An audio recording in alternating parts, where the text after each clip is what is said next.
Alô, amigos, bem-vindos ao Gente que Fala, sempre de meio-dia a 1 pela Rádio Trianon, AM 740 São Paulo, Rádio Universal AM 810 Santos e AltV, www.altv.com.br, com reapresentação às 6 horas da tarde. Você pode visitar o nosso site, é www.gentequefala.com.br, nossa página Facebook/Programa Gente que Fala, o Twitter, @GenteQueFalaM, e o WhatsApp é o 11 São Paulo 974012235, o telefone à sua disposição, 5052-6622. Participando desta edição de Gente que Fala, empresário Ciro Moura, que é presidente estadual do PTC.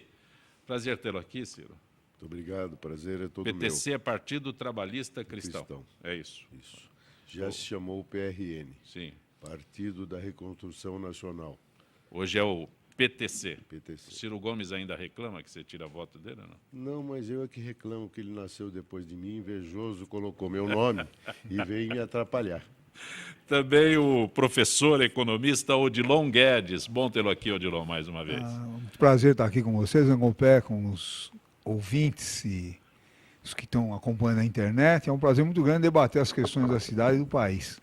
Também o advogado Arthur Rolo, que é especialista em direito do consumidor. Arthur Rolo, muito bom tê-lo aqui. Prazer é todo meu, ainda mais participando de uma bancada tão seleta. Você não seguiu a tradição do Rolo legislação eleitoral, direito eleitoral? Na verdade, o nosso escritório faz direito eleitoral e administrativo, só que eu acabei virando especialista em direito do consumidor para a imprensa, porque senão eu não tinha espaço, que ele não dava espaço para mim. Doutor Alberto Rolo, mais competente especialista na legislação eleitoral que nós temos e participa sempre do nosso Gente que Fala. Também conosco o empresário Carlo Perino.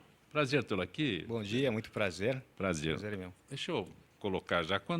Antes do início do programa, você me presenteou com uma pulseira e eu queria que você explicasse o significado já. Eu agradeço, já faço o programa com a pulseira que você me presenteou, mas agora você explica. Ah, beleza. Explica agora? Agora. Não deixa passar, que eu quero fazer o programa com as boas influências e bons fluidos da pulseira, é isso? Muito bem, é isso aí. Vamos só introduzir um conceito, que é o inconsciente coletivo ou egrégora. Sim. Para entender como é que funciona a pulseira, a gente tem que entender o que é esse inconsciente coletivo. O inconsciente coletivo não é nada mais, nada menos que muitas mentes almejando, querendo a mesma coisa. Tá? Imagine milhares, centenas de milhares, milhões de pessoas, de mentes, desejando algo em comum. Tá? Isso é para explicar o que é inconsciente coletivo. Aí como é que funciona? Cria-se uma energia. Tá? Eu vou dar uns exemplos depois, se tiver um tempo, para explicar. Essa energia está englobada, peço desculpa, as minhas palavras em português não é muito perfeita, mas dá para entender, num holograma que a gente coloca dentro da pulseira. Aqui na pulseira, vocês podem ver, tem um holograma com os 72 nomes de Deus, cabalistas. Sim. E cada nome de Deus é formado por 3 letras hebraicas e cada nome equivale a uma situação de luz. Por exemplo, prosperidade, uma situação energética de cura, de proteção. Então, a pulseira é como se fosse uma senha que te dá a entrada, né? a possibilidade de entrar por aquela nessa egrégora, O acesso a egrégora. Acesso a essa egrégora que mais você deseja. Então, todos nós somos todos seres humanos iguais, né? Nascemos todos sem camisa, como se diz na Itália, né?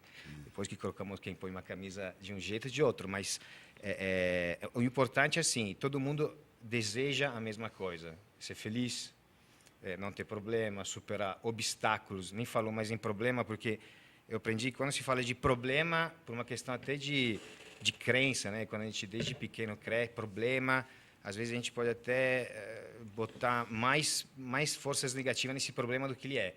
Então, eu costumo falar, vamos superar o obstáculo.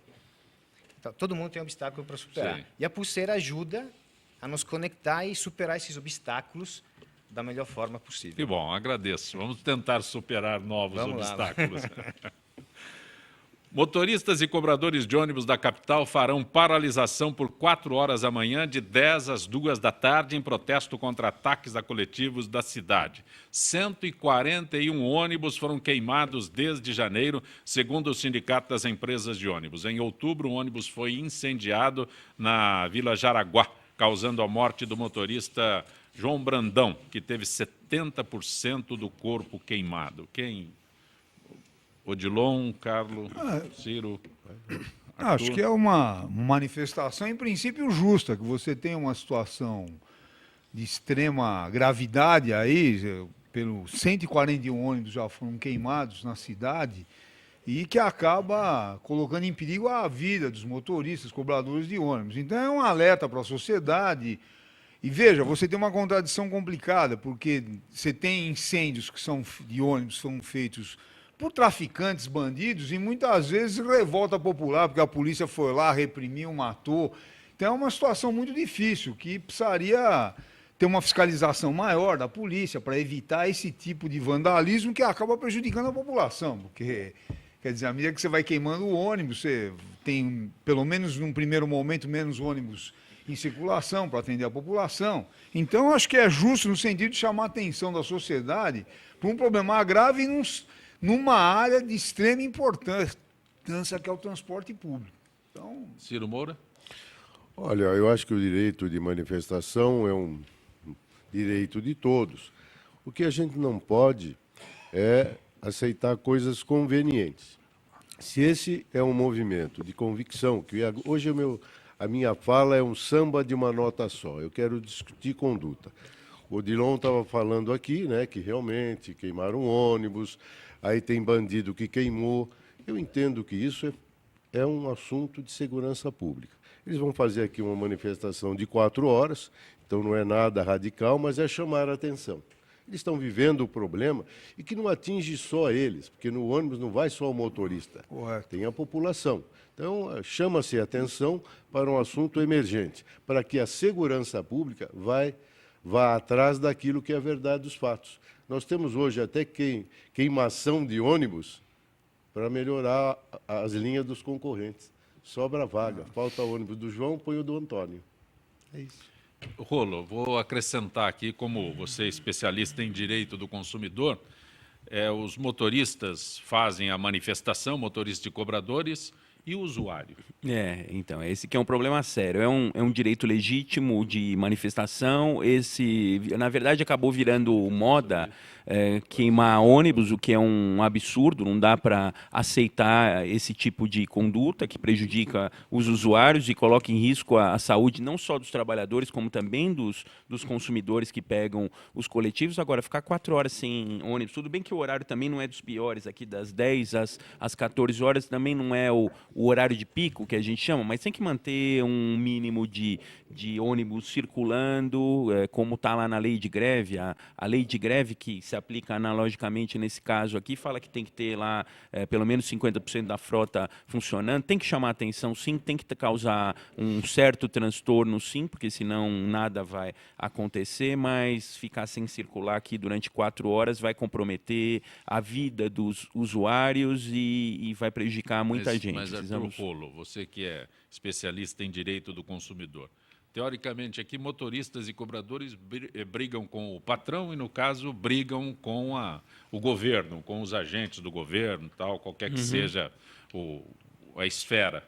E eu que pago. Mas na verdade, Zancopé, o que a gente tem nesse caso, quando queima ônibus, não é só a vida dos trabalhadores aqui que está em risco, está em risco a vida de todo mundo. A gente já viu o caso de ônibus queimado que as pessoas tiveram que pular pela janela. Sim. Então, essa questão, como o Ciro disse, é um problema de segurança pública que afeta a todos e é também de interesse dos usuários.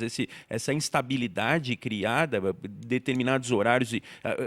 Outro problema que tem acontecido, Zancopé, como está virando moda essa questão de queimar ônibus, os ônibus não estão indo até a linha final, porque eles sabem mais ou menos, os cobradores e os motoristas sabem as regiões onde existe maior risco e acaba não circulando. Geralmente é na parte final das linhas, no ponto mais distante do centro, e o que acaba acontecendo é que o ônibus não chega para uma infinidade de cidadãos que ficam esperando lá, porque às vezes ele circula até uma parte e depois volta, porque também não existe fiscalização adequada da Secretaria de Transportes. Então, isso gera uma série de consequências para os usuários e precisa mudar.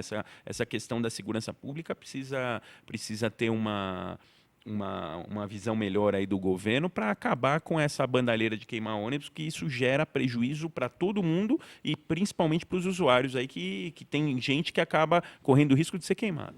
Carlo Perino. Sim, eu vou acrescentar, já foi falado muito, mas uma coisa importante. Como italiano, a gente, especialmente hoje na Europa, a gente vive muita manifestação contra o governo, contra um monte de situações, inclusive ligadas à comunidade europeia. O que temos que tomar cuidado, eu acho, aqui também, como isso eu posso falar porque eu relato a Itália, mas aqui no Brasil também, às vezes a gente tem que tomar cuidado com algumas situações de infiltrados, tá, nas manifestações, por conta enfim, de partidos da oposição, não sei como explicar, da parte oposta, né? Criar o problema, né? Criar a confusão, porque assim, eu acho que direito de manifestar todo mundo tem. O trabalhador que manifesta por lutar por um próprio direito, ele tem que fazer isso. Agora, às vezes, essas hordas de violência que existem são pilotadas para poder criar o problema, se falar sobre o assunto e, às vezes, até dar contra o próprio manifestante, né? Então, assim, isso assim, eu falo assim, como observador externo pelo que eu vivi na Itália ou na Europa até um pouco tempo atrás. E isso que acho que a segurança pública não tem que tomar muda. cuidado. Aqui ou na Europa, Aqui, você dá um retrato de que a situação é a mesma. Ciro, Odilon. Eu acho que, veja, você pega... Eu estava até pensando, aquela manifestação que teve em frente à editora Abril, depois da capa da Veja lá sobre a Dilma, que o pessoal jogou lixo, etc. Aquilo lá você pode ter infiltração, mostrar uma radicalização para depois fazer uma crítica enorme, tá vendo, pessoal? Veja, foi um grupo que era ligado ao PCdoB, lá, pelo que saiu na imprensa da juventude. Agora, você pode ter sujeito infiltrado lá para instigar uma radicalização, para inclusive queimar o próprio grupo. E logo é um cara que convive. Porque, veja, na época da ditadura, da repressão, quando essas coisas aconteciam de forma mais, não sei, científica, uma coisa mais planejada, a ditadura infiltrava a gente que era para provocar e ela poder reagir e falar, tá vendo? São baderneiros, desestabilizar etc. o movimento, né? Estabilizar. Então, acho que é correta esse tipo de questão. Não sei se chega nesse nível com a questão do ônibus, mas não é uma coisa descabida você ter esse tipo de infiltração nos mais diversos movimentos. É nisso que acho que tem que tomar cuidado, nesse tipo de... Pois não, Ciro. Olha, na verdade, tudo tem tudo. Você precisa chegar à verdade, qual é o fato real. Então, acabou aqui o Odilon de falar da Revolução, né? Hoje a gente está vivendo aí a Comissão da Verdade, e que é fantástica, porque ela tem uma verdade de um lado e não olha o outro. Volta no tempo, e você que é italiano, mas nessa cidade aqui é presente italiano, português. Contar para você que meu avô era italiano, o outro era português, é do Brasil. Então, quando você conta essas coisas, até muito da bagunça do Brasil vem de lá da Europa. Sim, de Portugal e Itália. Entende? É fato, é real. Não vale crítica, julgamento, isso é bobagem, é constatação e vamos assumir os fatos. Se foi um movimento honesto, convicto, tudo bem, mas temos que separar manifestação e vandalismo. Seja quem for que faça, Lógico. infiltrado ou não. Tá certo? E que tenhamos julgamento ouvindo as duas partes, para que, na instância correta, se julgue e puna. Hoje eu estou vivendo um momento de extrema incredulidade. Eu nunca vi meu avô italiano morreu em tempo hábil, senão teria morrido de novo. Porque o que se lê hoje, o que se vê, o petrolão, o mensalão, o esculhambão, turma, isso é brincadeira. O meu avô teria morrido no ato, porque ele contava tanto, meu filho, roubar é feio, quem rouba é ladrão. E hoje a discussão é o seguinte, ele rouba, mas faz. Você percebeu, pessoal? Apesar de acabei de ler o terceiro volume da biografia do Getúlio. E aí o Adhemar de Barros, que apoiou o Getúlio quando ele foi eleito em 1950, quer dizer, ele já tinha uma fama aí do rouba mais faz, ele que começou esse tipo de ação e já era uma pessoa que era altamente combativa por causa da corrupção, que não é uma coisa O que nova. seria né? hoje, Odilon, um trombadinha? Nem Ué, sempre. nem Porque, trombadinha, tu. lembra que o Adhemar, pessoal, ele tinha um cofre que tinha $1,5 milhão, que na época da ditadura, um grupo guerrilheiro, lá, acho que é ligado ao Lamarca, roubou lá o cofre dele, que tinha $1,5 milhão as caixinhas que ele recebia. Então é uma coisa... Sim, é livro coisa fala- bucólica, deixava a caixinha em casa, né? Não, Ciro, o Ciro, livro você me fala. O livro fala que a presidente participou da operação de roubo do cofre do Adhemar. Como é? Chamava Dr. Rui. Não, namorada o dele. doutor Rui era amante do Adhemar. É Era o lá que estava o apelido cofre. Na casa do E ele Dr. não Rui. era gay, porque ela chamava Ana. Rui era apelido. Mas Então, o Ciro Moura, você me lembra agora quando diz o rouba, mas faz daquela história, né? Ele é um ladrão, outro diz, mas é o nosso ladrão. e é bonzinho. Divide com nós. O Você- mau ladrão é aquele que rouba e não divide com os outros. Então, e hoje, rouba-se. A grande discussão é qual que é? Está se fazendo pouco, roubando-se muito, fazendo pouco, ou se faz muito, rouba pouco. Não interessa, roubar é roubar, turma. É Quando uma nós só. começamos O a ato é um mudar a só. conduta, esse povo entende uma cesta básica, que não é João nenhum que dá, somos nós, contribuintes, é dinheiro público, que doa, faz Minha Casa Minha Vida, vou dar, como é que chama, cesta básica, Bolsa Família. Mas o que não pode é continuar. Dá uma bolsa, não precisa roubar 10. Dá só a bolsa, turma.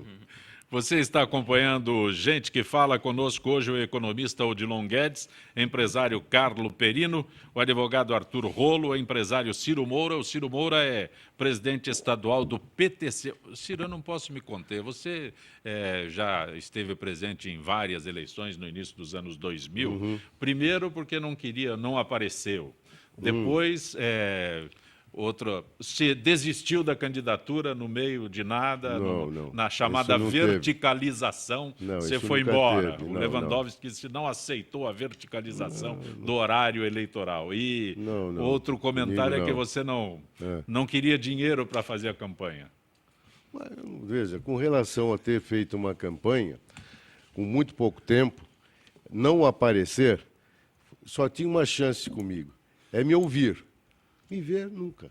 Até que no último programa foi programado, pessoal, não tem que mentir nada.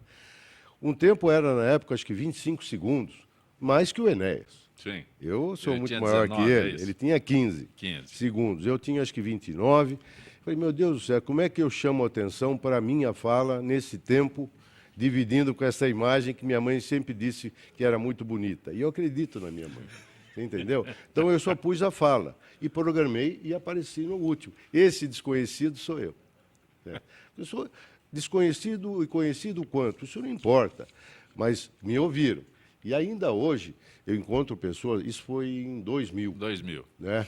Eu já 2000, tinha sido 2002. candidato a 2000. 2000. Já tinha sido candidato a governador em 94, num momento propício. Tá? Quando um jovem, porque eu também já fui jovem, acreditem. Tá? Juventude é uma doença que melhora todos os dias. Exatamente, vai ficando antiga. Isso. Então, eu como jovem elegemos Fernando Collor de Mello, certo? Foi uma grande vitória, estava conversando com o Arthur, foi uma campanha fantástica, de muita emoção, com uma vontade de mudar o Brasil e ganhamos. O PRN veio do PJ. PJ, PRN e PTC. Sim. E os maldosos dizem que hoje é partido da turma do Ciro, que sou eu. Não é verdade. Se eu tivesse que fazer uma escolha, eu preferia a partido da turma da cavalaria, que é rápida e bem feita. Você entende? No Mas nosso- a verdade ok. é que nós fazemos políticas desde que cheguei nessa terra de São Paulo, nascido em Campinas, Você é de como eu Campinas. disse. Tá? Vim estudar no Colégio Estadual Presidente Roosevelt em 60 e comecei a fazer a política estudantil. Outro dia me perguntaram, você leu o livro 1968? Não li e nem vou ler. Porque a história que eu vivi, eu não preciso ler livro nenhum, porque senão você vai dar uma de velho. Não foi bem assim, não era assim, eu acho aquilo. Isso é coisa de velho. E eu sou antigo, velho não. Você está conosco no Gente que Fala.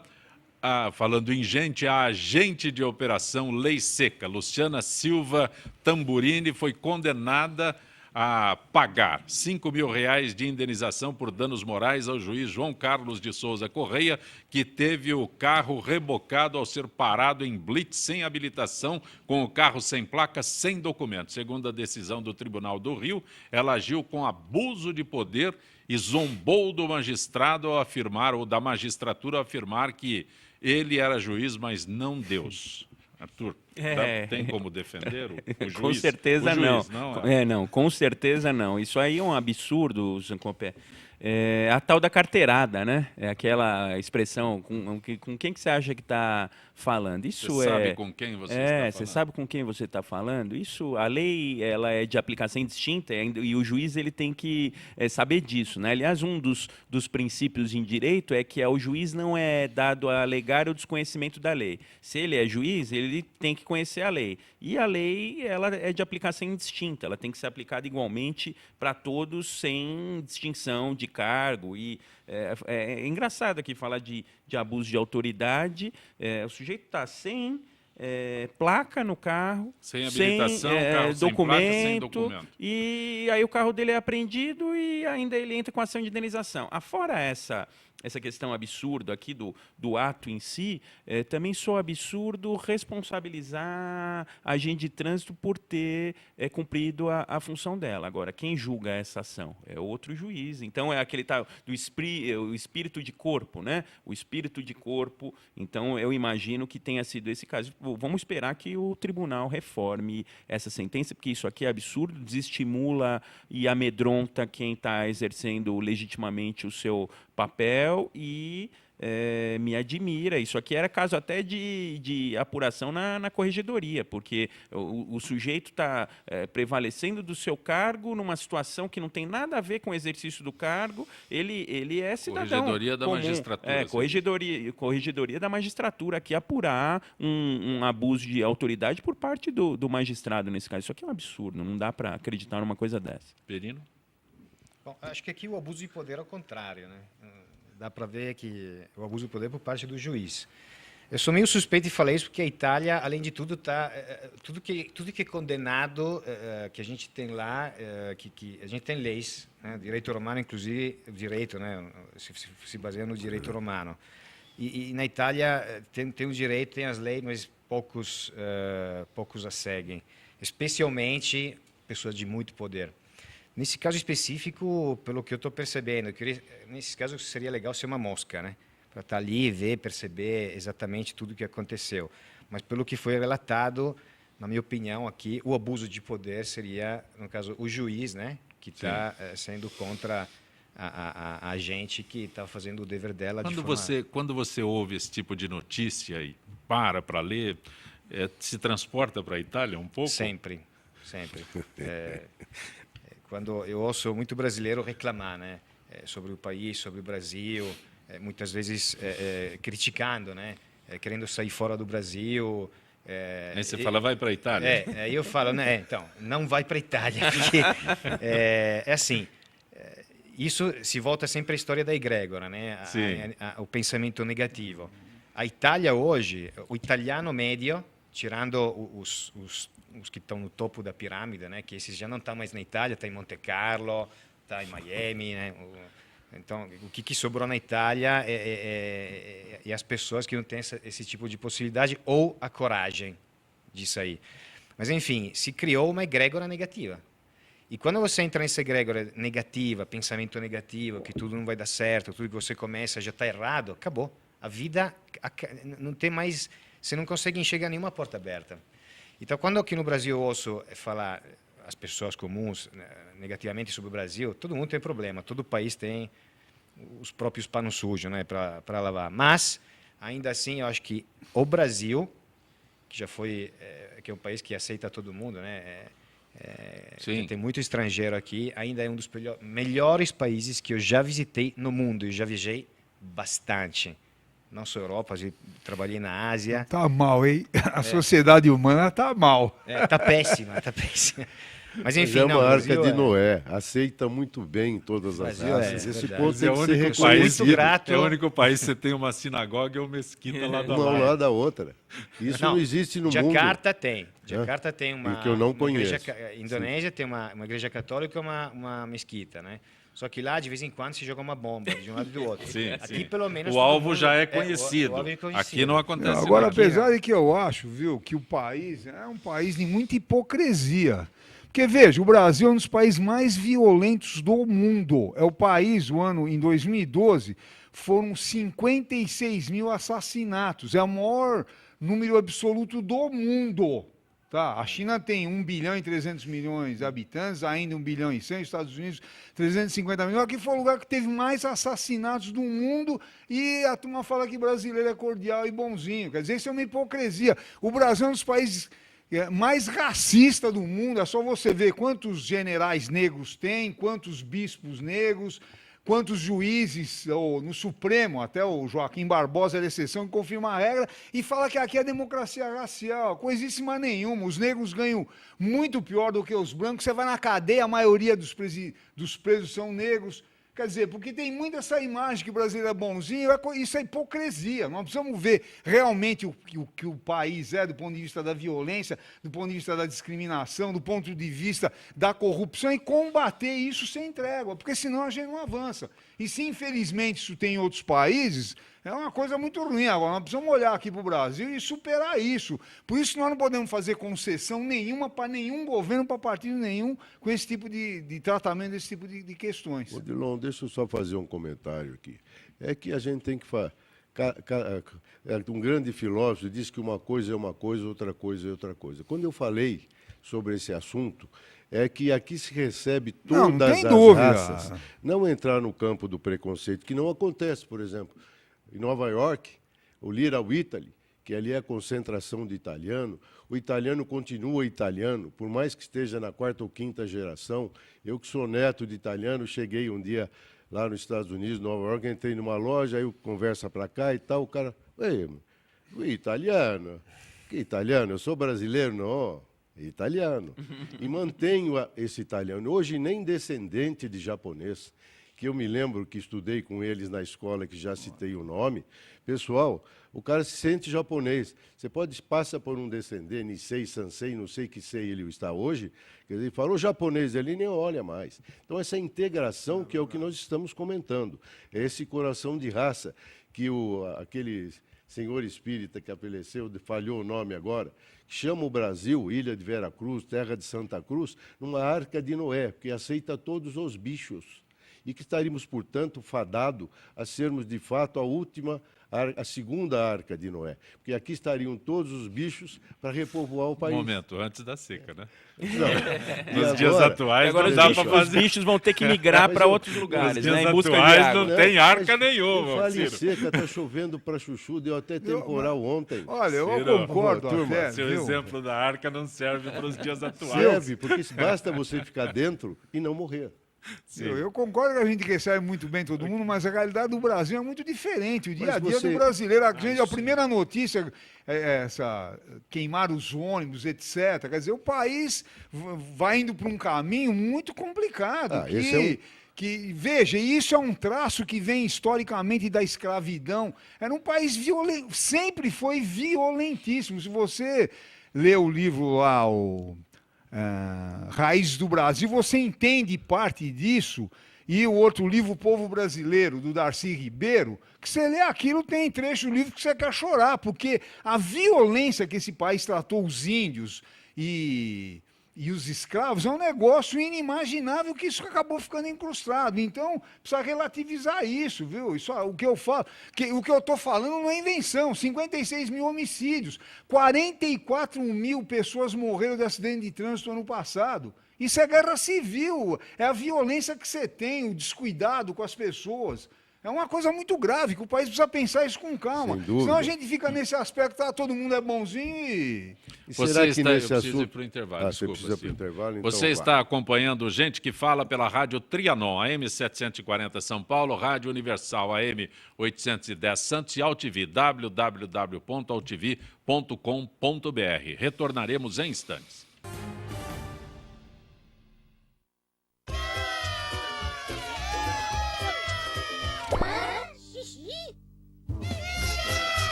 tem a ver com alguma coisa. De onde vem a água que a gente bebe? Da torneira. Ih, nada a ver. Vem dos rios que nascem da mata. Sabia que a gente só respira por causa das árvores? A árvore respira? Respira. A árvore respira. E o que você tem a ver com isso? Meu ar. Minha água. Minha árvore. Meu ambiente. Mata Atlântica! SOS Mata Atlântica. Mais 25 anos.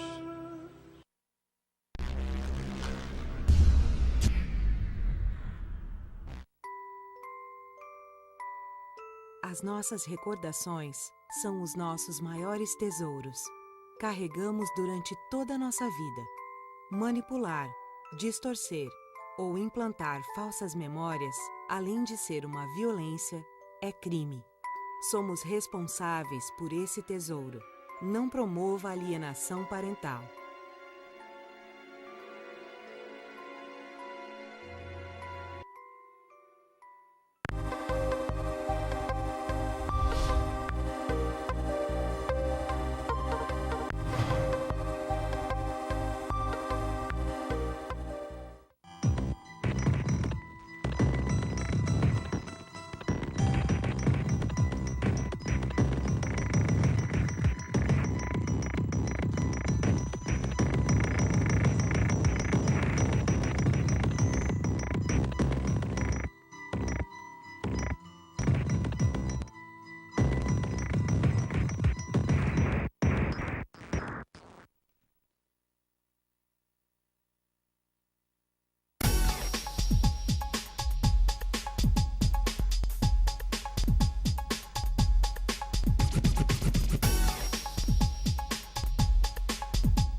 Você está acompanhando Gente que Fala pela Rádio Trianon, AM 740 São Paulo, Rádio Universal, AM 810 Santos, AltV, www.altv.com.br, reapresentação às 6 horas da tarde. Já neste momento, contato com Zilka Fialho, que é supervisora de marketing da AFIPESP, está fazendo aniversário. E quem ganha presente é o associado, é isso? Vamos falar do aniversário da AFIPESP. Zilka, boa tarde. Boa tarde, Zancopé. Boa tarde, ouvintes e debatedores. É isso aí, a FEPESP faz 83 anos. O aniversário é amanhã, é isso? Isso, amanhã, 5 de novembro. Primeiramente, vamos falar sobre o aniversário. Quantos anos a associação completa neste 2014? É com grande honra que amanhã, dia 5 de novembro, a associação chegará aos seus 83 anos de história e tradição, na busca pelos direitos dos servidores públicos, sempre trazendo os melhores serviços aos associados de todo o estado de São Paulo. A FEPESP é quem dará o presente, é isso? É isso mesmo. Essa é mais uma ação inovadora da diretoria executiva da FEPESP, que irá presentear seus associados com a promoção intitulada A FEPESP faz aniversário e quem ganha é você, associado. Quais os prêmios? Serão 83 prêmios diversos, então vale compras no valor de até R$300, vales viagens para 2 pessoas em nossas unidades de lazer localizadas nas principais cidades turísticas do estado de São Paulo e Minas Gerais. Como os associados, o que os associados devem fazer para participar da promoção? Concorrer a todos os prêmios é muito fácil, basta que o associado faça sua reserva para qualquer uma de nossas unidades de lazer durante qualquer dia do mês de novembro e assim ele estará automaticamente participando. Para mais informações, como a gente faz? É só acessar o site www.afepesp.org.br que lá consta o regulamento da promoção. Vale ressaltar que essa promoção é mais um benefício exclusivo para os associados da FEPESP. Agradeço a Zilka Fialho, que é supervisora de marketing da FIPESP, Associação dos Funcionários Públicos do Estado de São Paulo. Temos um outro encontro já marcado para quinta-feira, ok, Zilka? Ok, até quinta-feira, Zancopé. Exato. Conosco nesta edição de Gente que Fala, o empresário Ciro Moura, presidente estadual do PTC, o advogado Arthur Rolo, especialista em direito do consumidor, o empresário Carlo Perino, o economista professor Odilon Guedes. Desistiu de vez da política, Odilon? Não, eu tenho participado, tenho feito palestras, porque política não é só ter cargo, né? Sim, sim. Não, mas Não, é por isso que eu pergunto para você mais uma vez. Eu faço palestras na periferia, porque eu acabei me especializando em finanças públicas, orçamento público, que eu acho que é uma questão decisiva, porque o que já foi colocado aqui, nós pagamos tributos e ninguém sabe quanto paga e onde é gasto. Então é um debate fundamental aí para a sociedade. Inclusive, hoje eu vou fazer uma palestra na Câmara Municipal de São Paulo para um curso lá que está, o atual prefeito Fernando Haddad está recolocando a questão do orçamento participativo. Ele vai assistir, quem sabe aprende alguma coisa. Não, isso viu, é lá para os participantes. Então eu tenho participado aí dos debates. Desculpa a interrupção, mas não posso Não, tudo bem. Não posso deixar passar essa oportunidade. Mas veja, boa oportunidade para ele. Mas eu continuo participando aí firmemente aí da política que precisa, né? Precisamos mudar o país. Não dá para. Veja, o que eu sempre falo, não é normal. Que nem estudantes, alunos meus, ficam 2 horas todo dia no ônibus para ir trabalhar e 2 para voltar. Isso não é normal. Não é normal na periferia você não ter uma área de lazer, não ter uma praça. Não é normal ter uma educação no nível, educação pública no nível que é, ou o nível de violência. Isso não é normal. As pessoas vão se acostumando e acham que isso faz parte da paisagem. Nós temos que falar claramente e combater isso. E só vamos mudar através da política. Que, infelizmente, no país, se você pega, só mais um detalhe, uma questão central é a questão da reforma tributária no Brasil. Ninguém fala nada. E quando fala é para baixar imposto. Agora, o problema é que no Brasil, a maior parte da carga tributária, quem paga é a população de baixa renda, porque o sistema é regressivo. Agora, nenhum candidato teve coragem de falar que quem tem que pagar mais tributo são os ricos. E qual o problema você taxar rico? Não é que eu sou contra rico agora. É óbvio, quem ganhar mais tem que pagar mais. Agora ninguém tem coragem, porque é um país que todo mundo faz média, com tudo. E essa questão tributária já foi resolvida na Europa quase desde a Revolução Francesa. Então, é isso que eu estou falando, nós precisamos ser muito claro, falar de forma contundente para ver se isso aqui muda, porque nós não vivemos num país que é normal pelo tudo que acontece. Por que você insiste que o cidadão de menor posse é que paga mais imposto? Porque, veja, proporcionalmente, isso é muito importante. Um exemplo muito claro, uma televisão, 40% do preço dela são de tributos. Uma televisão de R$2.000, R$800 vai para a mão do governo, para pagar professor, fazer estrada, etc. O que acontece? Um cidadão que ganha R$1.000, se comprar essa televisão, ele está pagando R$800 de tributos. 80% do salário dele. E um outro cidadão que ganha 20 mil por mês, compra essa mesma televisão, vai pagar os mesmos 800.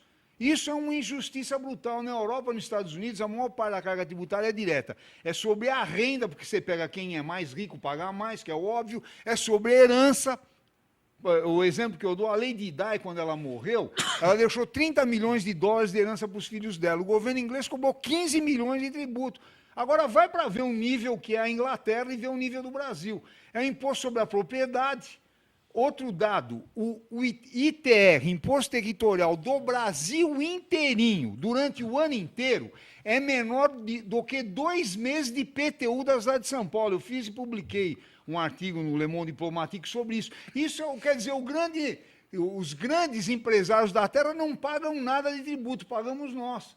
Então, você tem a alíquota do Brasil é 27,5% o máximo. Tem que chegar no mínimo a 40%, que é no Chile. Não estou falando na Europa. Então, você tem que taxar mais aonde a renda está concentrada, a propriedade, que é o óbvio. Eu não sou contra, não é problema de ser contra rico. Agora, o fim da picada é você cobrar mais de quem é mais pobre. O meu medo, eu acho que realmente essas questões tributárias aí precisam ser resolvidas. Agora, eu acho que a estrutura da máquina administrativa é um absurdo, tem cabide de emprego em tudo quanto é canto, tem que ter cargo de provimento efetivo e não cargo em comissão. A gente tem estrutura de prefeituras, e eu lido bastante com isso, que tem mais cargo comissionado do que cargo de provimento efetivo, mais cargo de nomeação do que cargo de concurso público. Isso é um absurdo. O cargo de livre nomeação tem que ser o cargo de chefia, o cargo do topo da pirâmide, o cargo do secretário, quando muito um ou dois abaixo do secretário, e o resto cargo de provimento efetivo. Então,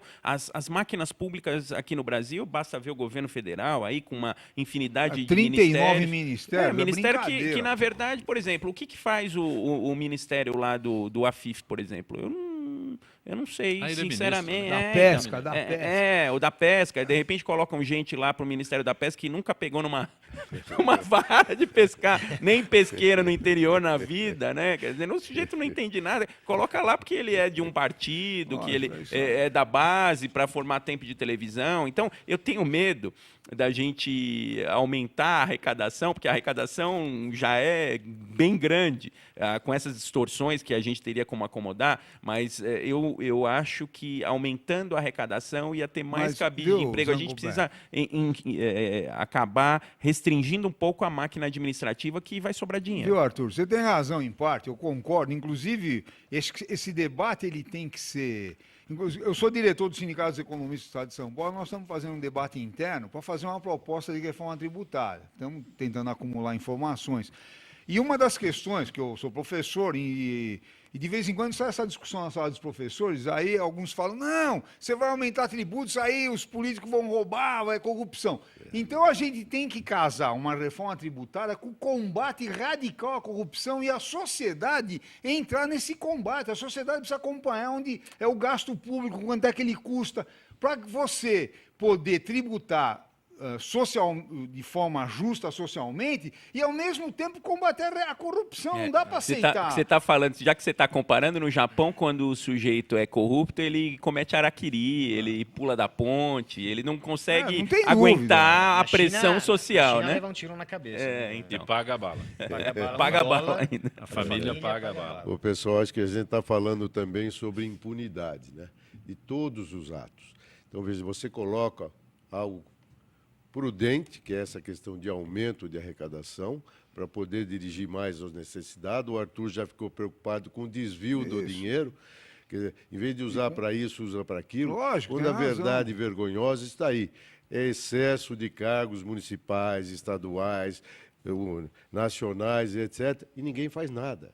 Quer dizer, então, você vai aumentar, é o seguinte, porque se você vai ser aumentado para isso, ou nem vai aumentar, vou começar a cortar custo, você vai ver a fazer reforma administrativa, né? Reduzir a lógico, máquina. viu? Só mais um detalhe. Eu acho que, veja, o que eu acho, nós acompanhamos os debates aí na televisão, a presidente, o cargo mais importante no Brasil. Agora, essas questões tinham que ser debatidas. A questão da reforma tributária é que o Brasil é todo mundo dá tapinha nas costas de ninguém quer mexer em nada, e nós temos que botar o dedo na ferida. O Brasil é um país riquíssimo.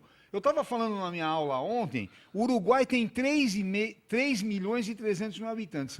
E eu tenho o maior respeito pelos uruguaios, é um país que tem uma renda melhor distribuída que o Brasil. Agora, tem muita coisa que não dá para o Uruguai enfrentar. O Brasil tem 200 milhões de habitantes, é o 5º país em extensão territorial, tem uma base industrial importante, é um país que, se tiver projeto e coragem, porque uma outra coisa que eu aprendi na minha vida política, que para ser político você precisa ter coragem também, você tem que enfrentar os desafios e não pode ficar com medo, não. O problema é que aqui fica todo mundo fazendo média com todo mundo. É só ver os governos da Dilma, do PSDB, vai ver que estão os mesmos lá. Renan Calheiros, Sarney, foram do Fernando Henrique Cardoso, são do PT.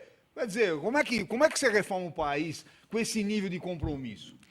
O Carlos Perino, aproveitando aqui a tua presença, já que estamos citando isso, período de instabilidade econômica, política e até emocional que vive o país, você criou uma série de objetos. Sim. É isso? Continua aqui, seguindo os princípios da Cabala, que estimulam e alinham a energia das pessoas. Sim. Nessa conjuntura toda, extensa, é possível ser parte do micro para chegar no macro? Sim, perfeitamente. Inclusive, tudo isso nasceu quando eu comecei a procurar a Cabala, né, que é uma ciência, é uma filosofia. Foi justamente um período de crise que eu estava vivendo, que muitas pessoas viviam na Itália. Então, eu me aproximei da Cabala para procurar respostas que, cientificamente, era impossível de obtê-las. Então, assim, comecei a nos aproximar. Aí eu vim para o Brasil em 2011, e junto com meu cunhado, Gianfrancesco, eu continuei o curso de Cabala aqui, estou continuando, porque é um curso infinito, provavelmente nas sei lá quantas vidas eu vou ainda acabar de aprender. Decidimos criar esses objetos para tentar compartilhar uma semente positiva com quanto mais pessoas possíveis que a gente possa alcançar. E a semente positiva são esses conceitos que não precisa ser cabalista, não precisa estudar, não precisa, enfim, são esses conceitos que são abrangidos nesses objetos que detêm esse tipo de energia. E como é que a gente detém isso também? É com as consagrações que a gente faz. Inclusive, falou do Uruguai, esse ano a gente fez 6 consagrações no Uruguai, em 6 lugares sagrados que tem. E o último foi aqui no Brasil, na Serra do Roncador, que a gente sempre faz a última no Brasil. 2 anos atrás foi no templo, aqui no templo budista aqui em São Paulo, e esse ano foi na Serra do Roncador. Enfim, nesse contexto todo, o que a gente tenta fazer? Viver até nós mesmos, né? Todo dia, repito, é o aprendizado, né? É tentar superar esses obstáculos, que infelizmente podem ser maiores ou menores, da melhor forma possível. A Kabbalah não te dá a baqueta mágica para superar o problema como magia, mas te dá os instrumentos para você superar da melhor forma o problema. Depois de tudo que nós conversamos aqui, eu já fiz referência à pulseira que você me presenteou antes do início do programa. Se colocar essa pulseira no pulso de um desses nossos políticos proeminentes, o que faz? Ele toma um caminho ou a pulseira estoura? Então, aí que está. O problema é o seguinte, existe energia do bem e energia do mal. Sempre existe a dupla face, né? Então, assim, a Kabbalah, os princípios cabalistas têm que ser usados para o bem. Sim. Só que podem ser usados para o mal. Então, assim, nas mãos erradas também pode dar consequências. Pode piorar. Pode piorar, mas assim... Pode piorar. Então, ele não precisa falar mais. Não. Já chega, o pessoal já sabe muito. Se ele se matar? O pessoal já sabe muito. Ué. Arthur Rolo. Jorge Ribeiro. Como foi possível que, mesmo contra a decisão judicial, a PM utilizasse, numa reintegração de posse, balas de borracha? Na verdade, se houve descumprimento de ordem judicial, isso vai ensejar a responsabilização, porque realmente, se a decisão judicial mandou não usar bala de borracha e foram lá e usaram, agora fica difícil de conter também manifestação.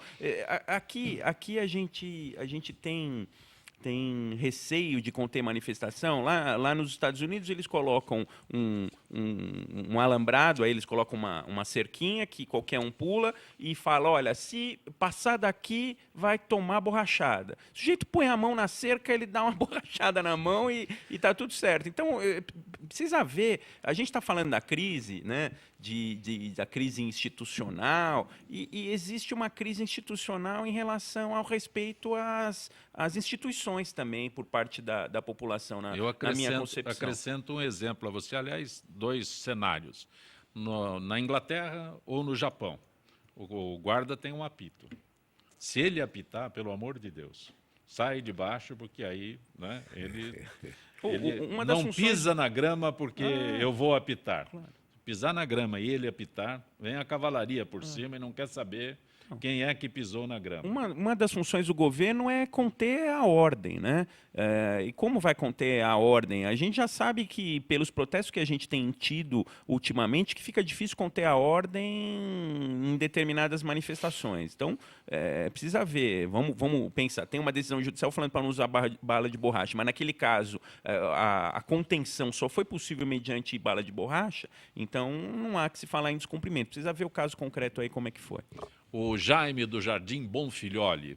Odilon, em que medida o grande número de pedágios paulistas e o valor deles pode influir no aumento da inflação, consequente majoração do custo de vida? O Jaime do Jardim Bonfilholi. Eu acho o seguinte, as estradas de São Paulo, elas têm um pedágio absurdo. Você vai para a região de Rio Preto, a minha família é daquela região, você vai e volta, acho que é 120, 140 reais. Isso encarece o preço das mercadorias. Tá, se o governo... Está falando deste valor para automóvel de passeio, porque um caminhão dá o dobro, às vezes então, o veja, triplo. Isso daí, se o governo do Estado revisse esses contratos, é legítimo. Isso aí foi feito, é legítimo. Você tem que chamar o parceiro e falar, nós vamos renegociar isso. Se você abaixasse bem esse pedaço, inclusive o governo federal fez várias licitações e entregou estradas para para o setor privado a um custo muito menor do pedágio. Então é possível fazer isso. Isso, logicamente, teria um peso lá, que eu não sei quanto seria, precisar calcular, na queda dos preços. Então são formas que você pode fazer. Sim. A política de licitação pode ser o menor preço. O problema é que o governo está arrecadando. Ele cobra um determinado valor de pedágio, mas ele recebe uma contrapartida. Se ele abrir mão da contrapartida, é possível fazer a licitação pelo menor preço de pedágio. Isso seria mais conveniente em termos de... Você fala na Dinamarca, na Não, aqui a lei de licitações prevê isso. Eu acho incrível aqui no Brasil. Eu trabalho com importação e, para vocês terem uma ideia, um container de 26 toneladas, tá? De Gênova para Rio de Janeiro e tem um custo, é menos de 1.000 euros, tá? Um transporte do mesmo container do Rio de Janeiro para São Paulo é 4.000 reais. Nossa. 2.000 Interno é euros, muito maior, né? 2.500 euros. Então, isso que eu acho assim, quando eu me deparo com esses custos exagerados que existem aqui, a gente reclama do imposto na Itália que chega a ser quase 60% de imposto geral, como empresário, né? Aqui se reclama de imposto, está certo, é óbvio, eu concordo plenamente com o que o doutor falava, né, de dar, mas a coisa importante também é ver aonde que esses impostos depois são empenhados, né? Lógico. Porque não adianta cobrar, tudo bem, vamos cobrar 4.000 reais o container de São Paulo, do Rio de Janeiro para São Paulo, mas o estado por exemplo, do transporte, dos caminhões, das estradas, coloca a linha férrea, né? Linha férrea, tenta, até para evitar todo esse problema de poluição que a gente está vivendo no mundo, Brasil também, aqui, ainda bem que tem o álcool, né? Que melhora um pouquinho. Melhora um pouquinho, mas eu acho absurdo como europeu ver esse custo absurdo de transporte e logística no Brasil. Ciro Moura, Norma Pedrosa de Santana, qual a sua avaliação sobre o resultado da eleição para presidente da República? Olha, eu tenho vivido abismado. Quando eu tenho uma eleição, na urna ou fora da urna, que não tem como checar o resultado, eu, quando tiro meu dinheiro no banco, vem um papelzinho que me diz: o senhor sacou 200. Aí, no dia seguinte, eu vou lá, o banco me retirou 300. Falei: 300 não, eu só tirei 200, está aqui. Então, hoje se discute por que a urna, nós temos que perguntar para o seu pai, que é um grande especialista, não solta um comprovante do voto para colocar na urna, para que um dia possa ser recordado. Aliás, os países que questionam, né, a urna eletrônica brasileira, entre eles o Paraguai, porque não tem, porque a urna não emite o comprovante para ser colocada na velha urna de lona, para depois uma comprovação. Era possível emitir esse comprovante. Eles tinham uma época, a urna eletrônica emitia um recibozinho e depositava num próprio recipiente da urna. Não emitia para você depositar na urna de lona, mas emitir para você depositar na urna de lona vai representar uma apuração. Uma apuração mais complicada. Você vai complicar toda a apuração. No caso de uma revisão. Não, mas aí deposita o comprovante na própria urna, no próprio recipiente da urna, mas o TSE fala que o custo é muito alto. O custo é muito alto. Posso só fazer uma colocação? Se discute muito. Então, isso que o Odilon fala, você acrescentou, é o seguinte: contrapartida. A gente faz isso e recebe aquilo. Então, hoje você falou em custo. E eu estou muito preocupado com os partidos recebem uma fortuna de 300 milhões de reais por ano. E o Tribunal Eleitoral como um todo gasta 6 bilhões para existir. Você viu que diferença? Os partidos vão acabar com o país. Tem que fechar tudo mesmo. Isso tem que ser Tribunal abolido, tem que ficar aberto. E aí você me explica, ou pergunte ao seu pai, como é que o tribunal ficará aberto se os partidos acabarem? Turma, então vamos parar de brincar com conveniência, vamos fazer a campanha convicção já. Porque ela está apanhando de 10-0 da conveniência, Odilon. Nós que somos antigos, velhos nunca. Você continua em atividade, nós temos história para contar. Nós já assistimos um filme. Está dando aula em que faculdade hoje, Odilon? Eu estou na FAAP e na Faculdade Oswaldo Cruz. Tá certo? Muito bem. Na sua época, tinha escola pública de bom nível? Pô, excelente. Ninguém queria ir para a escola particular. A escola era risonha e franca. Sim, é. Quer dizer, lembra disso? Claro. Eu me lembro que quando eu prestei o vestibular em Campinas para entrar no Colégio Estadual Culto à Ciência, Campinas é assim mesmo, é nobre. Culto à ciência. Tá? Meu pai era cumprimentado na rua porque saía no jornal. Eram poucos que entravam, e mais do que entrar, é conseguir sair formado. E hoje nós estamos discutindo, como é que chama o analfabeto funcional. Olha que nome bonito. Progressão continuada, né? Você que nasceu em Campinas, ainda existe lá a placa para cá interior, para cá capital, né? Olha, se não existe mais, existia. Na estação da Paulista, é verdade isso. Campineiro é metido a nobre. Eu sou campineiro, posso falar, ninguém pode me xingar. E ele não é melhor ou pior que ninguém, ele é diferente. Você percebeu? Mas existia então, lá na Paulista, capital claro, e interior. Companhia Paulista de Estrada de Ferro. Estrada de Ferro. Na estação você entrava, estava assim, capital à esquerda, interior à direita.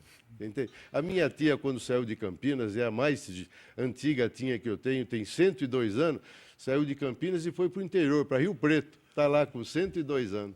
Porque era assim mesmo. Arthur, a placa existia. Cícero Duarte de Itapevi. Temos que quebrar uma maldição. Existe muita gente no Brasil que compra fiado de boca a boca. Você acha que isso é bom? Não entendi esse fiado boca a boca. Mas aí que tá. Fiado hoje em dia é só no interior, né, Ciro? O Ciro que é do interior, de Campinas, da região metropolitana, região metropolitana de Campinas, né? Mas nem na região metropolitana de Campinas mais existe esse negócio de comprar fiado. Comprar fiado é uma coisa isso é da época que o fio do bigode... o fio do bigode. Hoje, se não tiver lá uma nota promissória... Aliás, com um cheque já fica difícil de receber, imagina no fio do bigode. Ciro, Valdir Silva do Ipiranga. E se nas próximas listas de políticos envolvidos no chamado Petrolão surgirem nomes proeminentes da oposição brasileira? Ele cita os partidos, tal, que eu não tenho ninguém dos outros partidos que estão citados aí. Qual é a tua análise? Se aparecer Olha, eu entendo o seguinte, se praticou crime, é criminoso. Tem que ser julgado, se condenado, cumprir a pena. Nem pena de faz de conta. Você viu como o pessoal foi punido no Mensalão? Não é fácil.